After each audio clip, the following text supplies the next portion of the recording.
Hoje eu vou comentar sobre o livro Mundos de uma Noite Só, que é da escritora brasileira Renata Belmonte. Ele é um livro que costuma se chamar de formação, porque ele pega desde a infância da personagem até a vida adulta. Só que esse aqui ele é um pouquinho diferente, porque eu também chamo de, assim como esses recortes assim, de livro quebra-cabeça. Por quê? Porque ele é duas narrativas em uma, para contar a mesma história. Então, a segunda narrativa que está aqui dentro, ela tem uma cor diferente. Ó, as páginas, na versão da tag, ela é, não sei se vai dar para ver bem, ela é um pouco mais cinza que a outra, que a página fica mais clarinha.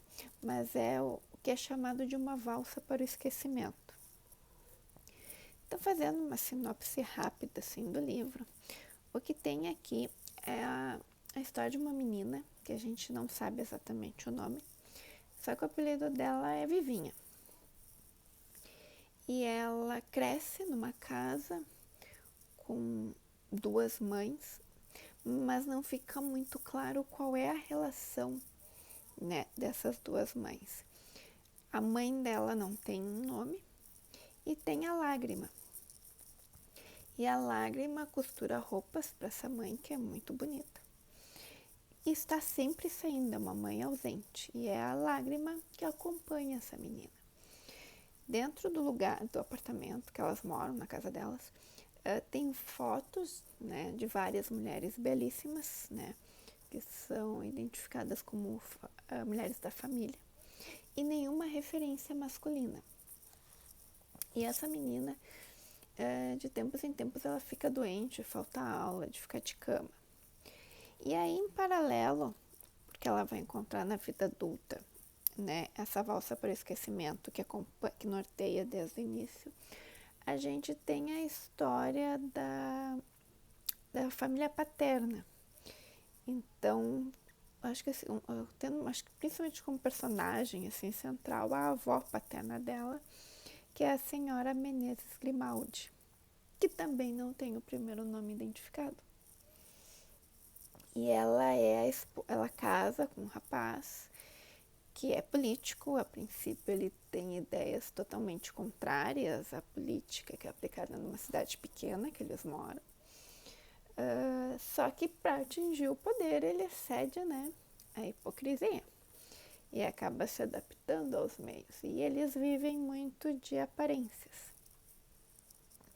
E é conforme ela vai lendo esse livro que vai tendo chaves, né, para as lacunas, porque uma diferença que para mim teve na narrativa é que a história da menina, da Vivinha, né, que vai se tornando adulta com o tempo, ela tem mais recortes, né, então tem mais pontos. E a valsa para o esquecimento, ela me parece mais cronológica, mais linear, assim. Só que uma completa a outra. Então, embora quando eu terminei a leitura ainda tinha algumas lacunas, assim, esse foi o sentimento. O que o livro, para mim, assim, a maior reflexão dele, que é uma característica da escritora já, porque ela fala muito de universo feminino, né? Então, aqui, que esse aqui é o primeiro romance dela, se fala sobre a primeira menstruação, gravidez, relacionamentos, e aí relacionamento relacionamento com a mãe, relacionamento com o marido, relacionamento entre amigas, tem traições, e aqui não é só traições de casal, tem várias, mas tudo assim muito permeando o que é o nosso universo, né? E algumas coisas assim chamam a atenção, porque tu vê muito o apagamento da mulher. E aí, uma coisa que no começo do vídeo eu falo muito, não tem o nome, não identifica o nome. E pra mim isso foi o maior símbolo disso, sabe? A pessoa não é nomeada, né? A mulher não é nomeada. Então aqui tem, pra mim, muita luta dessas gerações ali por um espaço, né? que aqui não é, a busca não é tanto o papel da mulher como um papel dentro da sociedade e no caso dessa Vivinha também um papel dentro da história da família. Então, une várias situações, várias reflexões, né, num mesmo livro que vocês podem olhar, nem é tão longo assim, ele não tem nem 200 páginas. Eu achei, assim, no geral, muito interessante, porque quando eu comecei a ler, eu disse para minha mãe, assim, minha mãe sempre, esses aqui que são a gente tem encontros literários todo mês para discutir os livros da assinatura. Então, minha mãe lê primeiro, eu leio depois. Aí eu liguei pra mãe, mãe, eu acho que isso é tal coisa e isso é tal coisa, mas ela me deu spoiler. E aí, quando eu ia lendo Uma Valsa por Esquecimento, as coisas começaram, tipo, ainda sou boa de quebra-cabeça. Mas eu confesso, assim, que quando eu terminei, eu fiquei, assim, com duas dúvidas, né?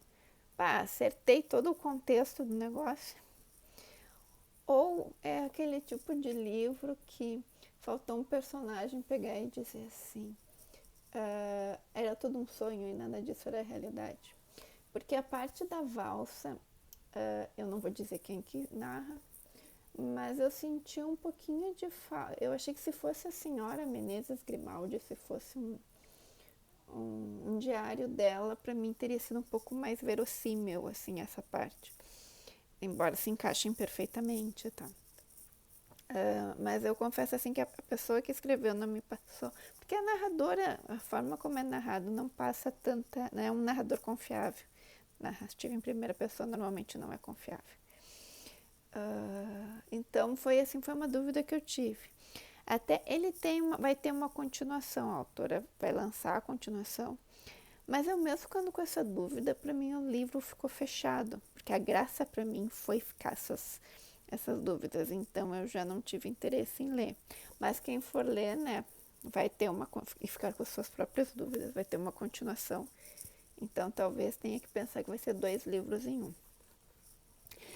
Uma coisa que eu também gostei nele, que eu me lembrei muito dos filmes da Pixar, que tem os easter eggs, né? E eu achei que ele tem alguns, começando pelo sobrenome, né? Senhora Menezes Grimaldi. Grimaldi é o nome da família real de Mônaco, né? Então, que também tem a questão, né, da Grace Kelly, que abandonou a carreira para se casar, né? Todos os holofotes, os contatos. E aí ela usa o mesmo sobrenome da família real numa família politicamente influente no Brasil. Então tu também consegue criar umas comparações ali, né? E tem alguns lances, porque eu acho que ele pega muito, apesar de não ter tantas datas, ele pega cronologicamente ali os anos 60, a família paterna ali, quando começa a senhora Menezes Grimaldi, ali os anos 60 da ditadura, até imagino ali a década de 80, 90 mais ou menos. Então ele tem algumas coisas que tu vai puxando e tu consegue fazer algumas ligações culturais. Então fica a dica para vocês, acho que o vídeo já está muito longo, né, de um livro que ele tem muita reflexão sobre o mundo feminino e também ele estimula bastante essa questão de montar as peças dessas duas histórias em uma que se complementa. Se você já leu e gostou, leu e não gostou ou ficou com alguma curiosidade, pode deixar nos comentários, né, para ter uma boa troca literária. E fica a dica.